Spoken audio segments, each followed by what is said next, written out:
Are you ready for this week's PWR? Oh, you're not ready? Okay, come back later. Let's go!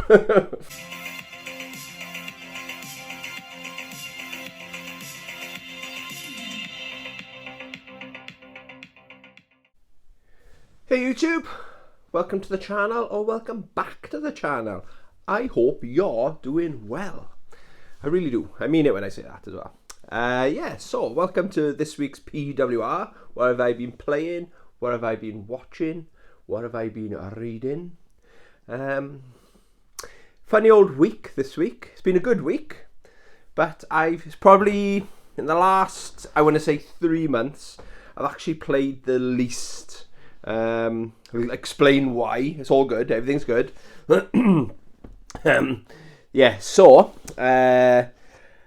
I actually, first week, maybe since launch, I didn't play any Street Fighter 6. This is normally my Sunday evening game that I like to play. But I don't think I have played it once. Maybe I have, but my memory getting old now, see? I think what I'm going to do is I'm going to bite the bullet. I know they're expensive, the character skins. I just love that new Jurihan skin, where she's got that onesie on. It just fits her personality perfectly. So yeah, I haven't played it this week, but I think I'm going to get back into it next week. So, what did I play instead of Street Fighter 6? Even better game, Street Fighter 4. Yeah. I wanted to play it. I'm kind of starting to think now. I think I was talking to people on my live stream yesterday about Game of the Year and stuff like that. Obviously, I played this when it first came out, so I'm not saying this is Game of the Year. But I was just curious, how does the modern, like we've had 2 massive fighting games come out this year, Mortal Kombat 1 and Street Fighter 6.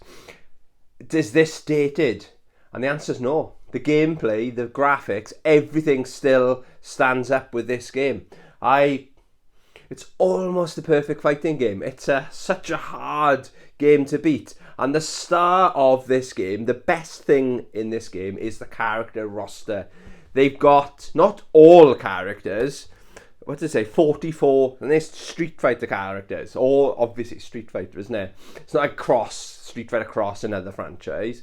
That's awesome for a Street Fighter game, isn't it? So yeah, that's what I played Sunday night and thoroughly enjoyed it. Still is probably my favourite game of all time. Monday then we did Mortal Mondays. I've uninstalled it now. We were doing Mortal Kombat XL, and I wanted to redo the story mode, but I think because I missed a week or two, and I don't know, I will come back to it. So sorry if anyone was enjoying that series I was doing. One sec, we got a visitor. You come to say hello then, come on in. Come up, say hello. I thought you were sleeping. We've been running this morning. You're very good, you're much better than me at running. You runs twice as far as me, don't you, boy? Yeah, I thought you were sleeping. Do you want to say anything? No? Okay then. You can stay there if you want. Stay there if you want. It's your channel as well. It's your channel. Yes, it is. So yeah, I uninstalled Mortal Kombat and Mortal Kombat XL. Sorry, just wasn't feeling it. You know, sometimes you're enjoying a game, then all of a sudden, I never like to force myself to play a game. Does anyone else do that? I'm guilty of doing that in the past. I'd think, I just got to force myself to get this game done before I can move on to the other games. But I just wanted to play Mortal Kombat 1 again. So, yeah, we just did Invasions. So I'm staying with Melina as my main. She's the best character in the game, in the franchise, in my opinion. So, we almost did a full... the Invasions mode. I almost did a full level or world of that. Got stuck on, I think we fought Sindel. You got to fight her 3 times, and she's almost as cheap as an arcade boss. And I think I didn't rage quit, but I was about 15-20 minutes over the time I wanted to stream, so I was late anyway. I thought I may as well have a go at her And then if I do it great, then I was going to end the stream anyway after that. So if anyone thinks, oh, you rage quit, I didn't rage quit. It was frustrating how cheap she was. It was just a coincidence, let's say. That's my story, and I'm sticking to it. But what an amazing game. Yeah, outstanding. That probably, over the last 3 or 4 years, probably would have been my game of the year, any of those years. That's better than, it's a big claim now, better than King of Fighters 15. I think that was my game of the year last year. It's just, because of that invasions mode, and the story mode is outstanding on this, that's what tips it above King of Fighters 15, okay? So yeah, we played that Monday. We might do Mortal Mondays tomorrow. I don't want to commit to it because I got stuff going on in my life, and sometimes I just don't want to. I might be gaming, but I might not want to be streaming, or I might not be playing games, okay? So I don't want to commit to it now, because I'll ruin your Monday. I know it's the highlight of everyone's Monday, isn't it? Yeah, so I might play this tomorrow, but I got the itch to play Mortal Kombat 11 again, and I haven't actually played it, the PlayStation 5 version. Technically I have. I think there was a free upgrade when I bought my PS5. I think Mortal Kombat 11 was one of the first games I wanted to play on it, and it said, oh, free update. So I have, but I've actually got a physical PS5 disc now. So yeah, I'm in the mood to play that again and mess around with the fatalities and stuff like that. But unfortunately, my hard drive is full. That's why I had to last night uninstall Mortal Kombat XL, because I didn't have the space. I hate installing games. Like, you think, oh, I might play that. I thought, I'm not going to play it in the next month, so I'll get it gone and I can easily reinstall it, okay? Right, I'm sticking with this, okay? So it's Persona 5 Royal. I think Royal's like the top tier one, like deluxe, I'm not sure. Yeah, I mean, I'm enjoying it more. Actually, wait. Sorry, I don't know why. I got like sliders, and he's trying to take them off my feet, and I'm trying to ignore him. And you're funny when you are. He's just laughing at me now, aren't you? Yeah, so we play this a little bit, but it's such a hard. I don't want to sound like I don't like the game. I'm really enjoying the story of it. I like the thoughts. So maybe a spoiler if you've never played it, or this might make you interested. I like the thought that he's the new kid in this new school in this new town, and I can relate to that because the amount of jobs I've had. And looking back at it, it's quite hard to do this. Literally, move from one town. You don't know anyone in this town. You've never been to the town before. You accept a job in this town. You got to find someone to live there. Go there. You don't know. You've got no friends. It's quite a lot. So I can relate to what this... And he's a kid, so I can relate to what he's going through. And there's rumours about him going around that he's a troublemaker in this new school. So people are like... And the teachers are saying, stay away from that kid. But he's actually a good kid. It's not the reason he's there. It's not his fault why he's there. He actually, in my opinion, did the right thing. He was sticking up for someone, standing up to a criminal, basically. So the story is what's making me want to continue playing this game. And yesterday when I went game hunting, CEX in Port Talbot, shout out CEX in Port Talbot, they had version 1 and 2, or number 1 and 2 is like 2 box sets or something, the anime version of it. So I thought, oh, what I'll stop playing this and just watch that.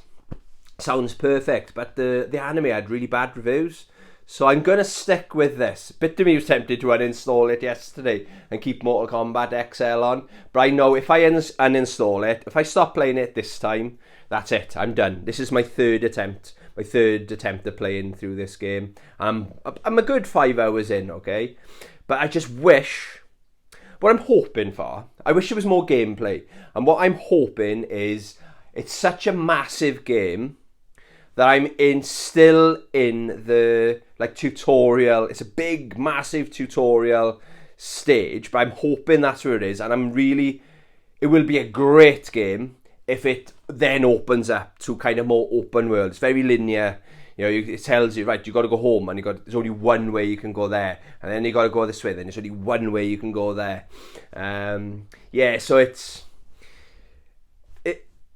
I like it more than last week. I might have sounded like I didn't really like it. I think I said it's one of the worst games in my entire collection. Still isn't a very good video game. It's the story that's keeping me playing, but I'm enjoying the story even more than I was this time last week. So it's getting better and better, and I don't feel like I've wasted my time in it so far. Okay, anyone played it? Should I stay with it, or maybe, based on what I'm saying, is it not for me? That's my other concern. Okay, so yeah, I played a little bit. Only one evening I think I played last week, Persona 5 Royal, and I'm very impressed with this. I picked this up yesterday, Star Wars Battlefront 2, and I played this when it first came out, story mode, and I thought I could remember most of it. They've either completely changed the story mode, but was it 6 years ago I played it, around about this Christmas time last year, 6 years ago I was playing it, but I was in my, I like to call my Malibu stage, so I'm sober now, but I had an alcohol problem, big alcohol problem, and I can't remember any of it. I think we streamed for 2.5, maybe 2.25 hours yesterday, and it's fantastic. Visually, it's one of the best looking first-person shooters I've ever played. It's not as good looking as like Mortal Kombat or DNF Duel, Guilty Gear. It's not as that kind of, it's different graphics, you know. But it's got the wow factor. It's very easy to pick up and play from a first, like, I'm more retro when it comes to my first-person shooters. And the controls feel, every button feels right. The mapping of the control pad feels right, you know. Yeah, I've had an absolute ton of fun. I'm probably going to stream this later on this afternoon, probably, and I get all the housework done. We love the housework. I actually do enjoy doing the housework. I got a couple of Amazon deliveries coming. I got food shopping, but in between deliveries, I wanna play this. I'm going to play this. I'll say I'm going to commit to it, and I will live stream. Okay, so keep an eye on your notifications if you want to see what this game is all about. Most people have probably played it, but it's my first impressions. There was one bit I vaguely remember. I thought, I think I've been here before, kind of thing. But 10 out of 10. Seriously, it's fantastic story mode. And yeah, for £6, happy days. Right, that's all I played last week. Okay, so the reason then, so I'll talk about what I've been watching, was, of course, I got Amazon Prime.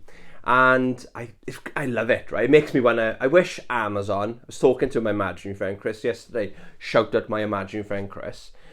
I was hoping, wish Amazon would just buy out Sky, you know, the contract they got with all the football. Like maybe charge an option for a couple of quid more a month, and you can have all the Premier League football matches.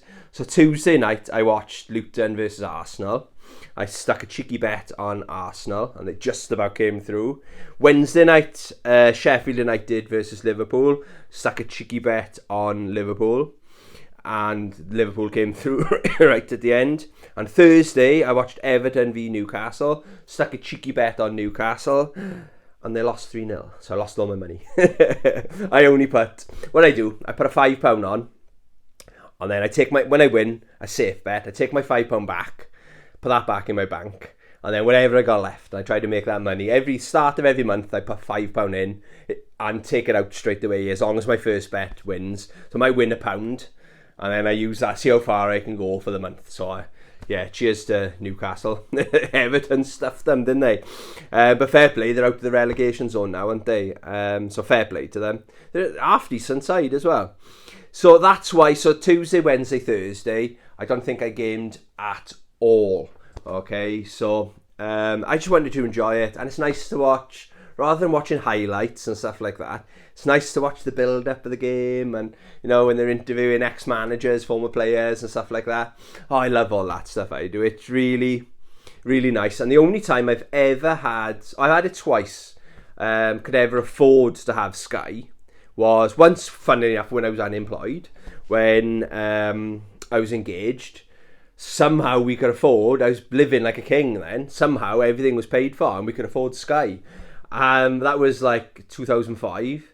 And the other time I had everything was, I think, 2011. That's when I worked for Curry's. And I phoned up just to get the movies. And the woman said, look, everything's 50% off. So I had everything half price so I could afford everything. I loved it. What a time to be alive that was. But I never went out. That's the only problem. There's always something on, isn't it? Okay, there's no sport on tonight. There's going to be a movie on, you know. Anyway, off on a little tangent. So yeah, that's the reason why I haven't gamed quite as much. But yeah, I had a good week this week. Movies. Oh, I said I was going to watch it yesterday. I watched Chocolate, so I picked this up yesterday.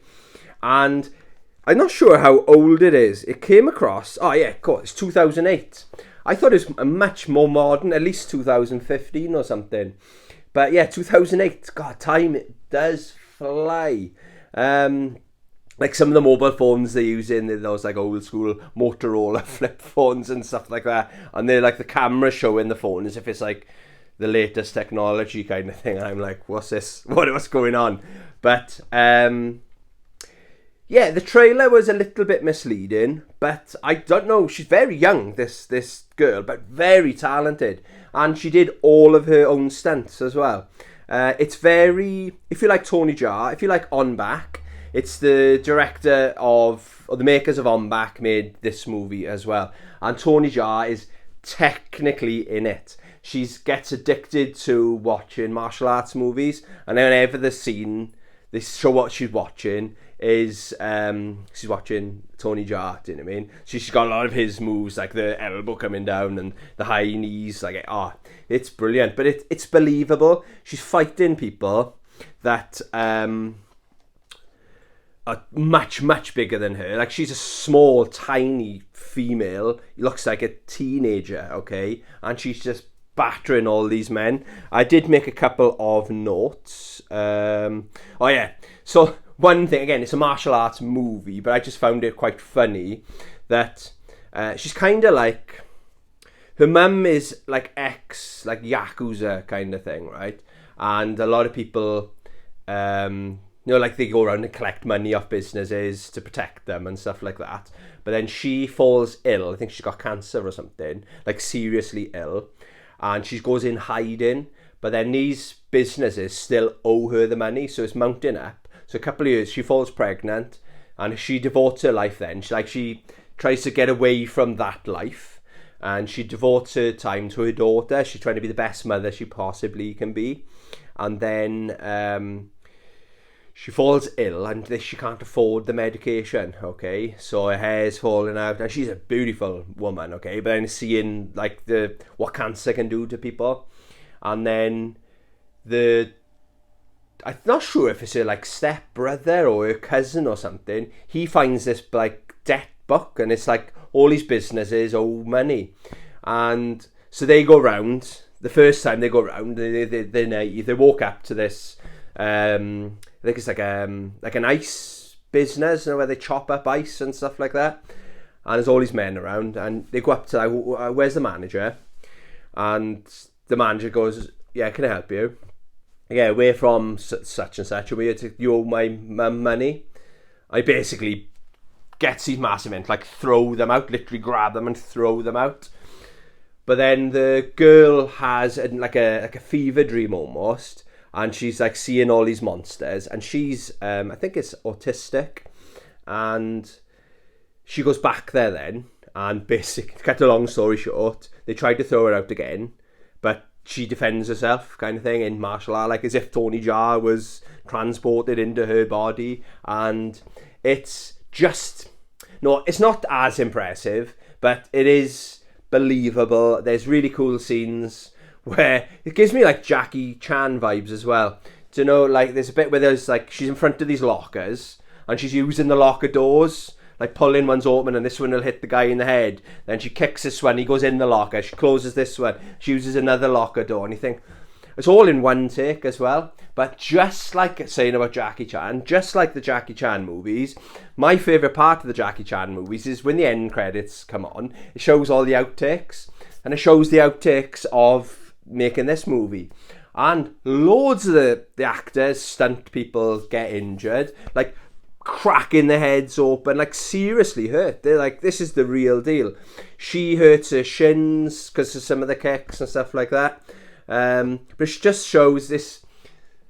They make it look easy, don't they? But it's not easy. Like they do take after take after take until they find that they get the right take, because it's all done in one take. Everything's got to be perfect, you know. So, yeah, I thoroughly enjoyed it. If you see that out there, guys, I don't think it's on Netflix, Amazon, or anything like that. It's definitely worth picking up. I thoroughly enjoyed it. I give it an 8 out of 10. It's not the best martial arts movie I've ever seen, but it's very, very good fun. Very good. It is subtitled, but the dialogue doesn't go too fast. I think when it's coming on, it's a little bit fast for my liking, because you gotta like watch what's going on and read.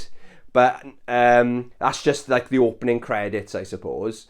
But once the movie starts, you forget, like on any, it'll be all the same, isn't it? You forget you're reading what's going on. And funnily enough as well, there is some of the characters are trying to speak English, so it's very, you need the subtitles, but you think, hang on, they're actually speaking English now, what's going on? And then it goes and it's back to, is it Cantonese or whatever it is?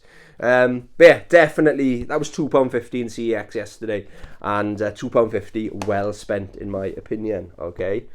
So YouTube, obviously I've watched a little bit less YouTube because I've been watching the football on Prime. But I've got to give this channel and video a shout out, okay? It's quite inspirational for my games room as well. So it's Roller X Core. And the video is Game Room / Arcade Room Tour 2023. Now, the room, it's got the wow factor, right? I want to say it looks around maybe the size of my games room. It may tiny bit smaller, maybe... I'm talking tiny, maybe that much smaller than mine. I don't know. But it's jam-packed with stuff, right? But it's not clutter. It's just everywhere you look, there's amazing stuff. Even down to, he's got arcade cabinets, right? Just, I'm say this before I forget, right? And it's like a thing, like a little tub with coins in it. You know, like you had in the arcade, you have your little thing of money and you just put your quarters or your 20 pence pieces in or whatever, yeah?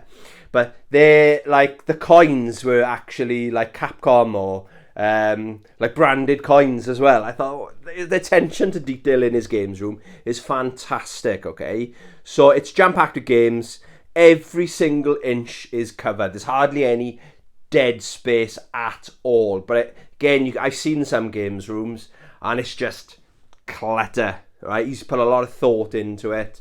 Yeah, it's a very, very good games room, okay? There's a huge Japanese collection. It's like, oh, he only collects the retro stuff, so he focuses more on that. Like the Japanese Mega Drive and stuff like that. I haven't even got the head to get into all that stuff, right? But then, no, he's got modern in there as well. A fantastic PlayStation 4 collection. Dare I say, very similar to mine, so it must be good. He's got similar kind of taste games to me by the looks of it. He's got a Vectrex up and running. He's got, I think, 3 or 4 arcade cabinets, okay? But, like, one of them, the stick doesn't actually work properly, so it's like a work in progress, so he must know what he's doing, getting inside and modifying or adapting them or whatever like that. But I didn't know you could do that. I never even thought of doing this, okay? One of the arcade cabinets is, it's got a PlayStation 4 linked up to it. So inside it, like the guts of the arcade, is actually a PlayStation 4. So it looks like a normal arcade cabinet from the outside. But that's how he plays his fighting games on the cabinet. And I'm thinking, my weapon of choice is my Victrix Pro. I got my Mad Catz T2, which Santa Claus is bringing me. And to be honestly, I've only used it once when I tested it on my YouTube videos. I still haven't tested that. Anyway, getting back to this awesome games room. He plays his fighting games on a cabinet, and I think that That's the next level. It's really got me thinking. I've got loads of inspiration and ideas from this games room, okay? And then the cabinet next to it then, he plays his Switch games. I'm assuming like the fighting game, maybe the beat 'em ups. There's a lot of shmups on the Switch as well, isn't there? So that'll be nice to play on the cabinet as well. But he's got like Commodore 64's good to go. He's got like a PC game section. God knows how many CRT TVs. The video goes like that, right? But I think it's like 55 minutes video, okay? And it's just like, but there's so much stuff in there. It's like what you see here, but I got an art wall on one of them, but like above the door, the shelf, every inch, he's put a lot of thought into everything. There's no like dead space, there's no wasted space, okay? So the video is, the channel is Roller X Core, and the video is Game Room / Arcade Room Tour 2023. Now that's the standard. I want to get this room one day, get it to that one. But as he was showing you around, he was saying, oh, my next goal, I want to modify this and I want to do this, I want to do that. So he's already thinking, like, games room, since I've had my channel, my games room's changing all the time and you're kind of perfecting it and stuff like that. One thing I'm tempted to do, which I've seen a couple of YouTubers do it, is they use their windows as shelving. They put shelves in the windows, and I think that's a really good idea. So it keeps the light out, and it's extra shelf space, and it actually doesn't take up any extra room in your. You don't have to buy a cabinet. You just put shelves across your windows, and I really like that idea as well. So yeah, definitely go check that video out. It'll be in the description. So yeah, what an amazing games room. It's probably one of the best games rooms I've seen. I've really, really got the wow factor. There's so much stuff I've never even heard of in there as well. It's like a museum, basically, okay? And what have I been reading? Yes, I'm still going with Mortal Kombat. Long live Mortal Kombat. Round 1. The fatalities and fandom of the arcade era. It's a mouthful, isn't it? So I kind of slowing my reading down because I'm on like 475 pages, and actually I'll show you, like, all this is just like where he got his references from. So I got that much to go. A week's worth. A week. I don't think I can drag it out to Christmas, but that was the original plan. I've got it here. So the plan then is I got that book. So if you saw my Pickass video, that won't take me long to read. It's quite a big font, and it's only 160 pages. So what notes did I make reading that? Another good read this week. So they're talking now less about the arcade scene, because the arcade scene mid-90s started to dip and die off, didn't it? Okay, so they're talking about and I thought this was interesting actually, Mortal Kombat Trilogy. Now, I haven't checked my prices this week. I know for a fact I can go and buy Mortal Kombat Trilogy. It's £88 on the N64, and it's around about the £40 to £50 on the PlayStation 1. So I'm going to go for the PlayStation 1 version. No, actually, I've got the PlayStation 1 Mortal Kombat Trilogy. But think about it. One's a CD, one's a cartridge. So both have got advantages and disadvantages, okay? So on a disc, you can fit a lot more space on a disc, couldn't you? That's why we left cartridges behind, and we went to disc as the format of choice, isn't it, for most games consoles now. But it's a lot slower. So then the N64 version, which is considered, always remembered as the best version, because it's so much faster. The moves, I think when Shang Tsung, because it's such a delay when he does his teleport. It's just so slow. It's not like, obviously we're spoilt now with the like Mortal Kombat 1. It's instant. He's there, then he's there, then he's there, then he's there kind of thing. But yeah, of course, but you just put up with it. But on the N64, it is instant. But they couldn't have, they had to cut corners, I suppose, making the N64 version. It's not quite as fleshed out with the content and stuff like that. So I thought that was very interesting. And then they had a nice story. The good thing with this book, right, is they got stories in there.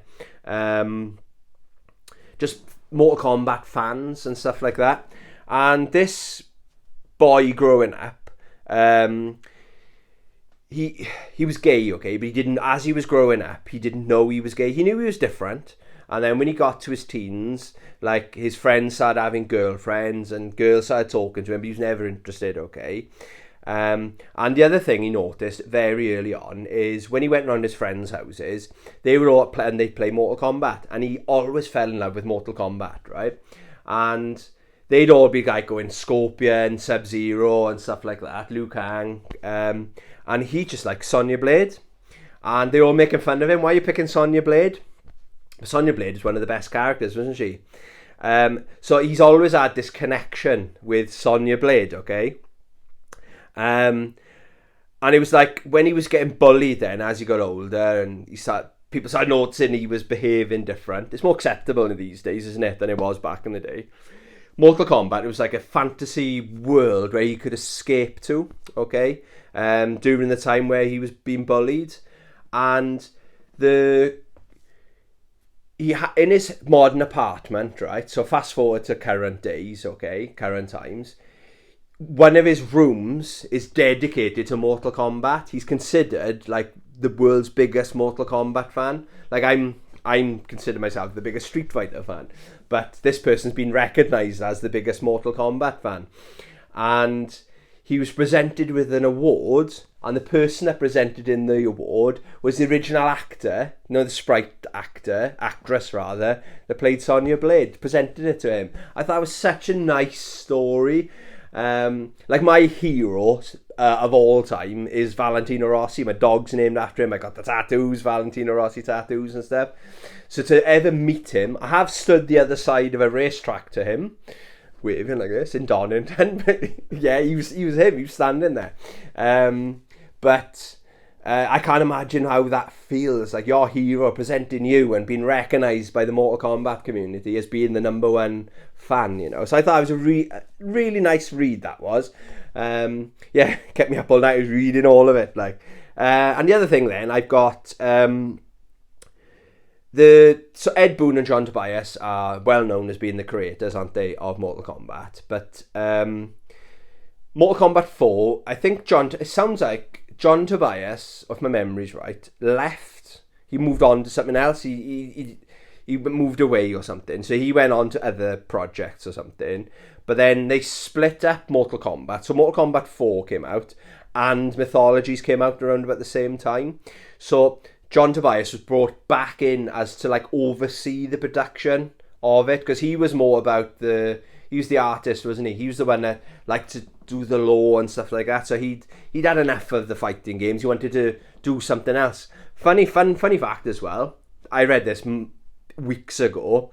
This after Mortal Kombat 1, Ed Boon and John Tobias wanted to make a Star Wars game. Can you imagine that? But because it was so successful, they were pulled back to do Mortal Kombat 2. Didn't know that. Yeah, so I just thought that was very interesting that Ed Boon he's considered the main, he's still there, isn't he? He's the one that does all the press releases and stuff like that.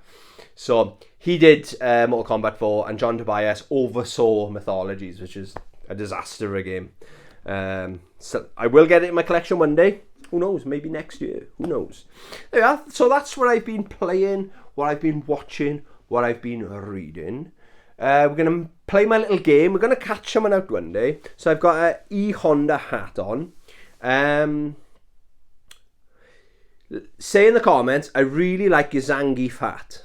Yes, I really like your Zangief hat. So what will happen then is people that don't watch till the end of the video will say, idiot, that's E-Honda or Edmund Honda, not Zangief. We will, it's just a little game we like to play around here. Yeah, also please consider subscribing if you haven't subscribed to my channel. Consider liking my video as well. I got to ask for likes as well, I've been told. So yeah, like the video, only if you liked it though. That's the contract. If you liked it, please like. I don't want people to like it if they hated it. What else are I going to say? Yeah, what have you been playing? Anyone else a fan of this Star Wars game?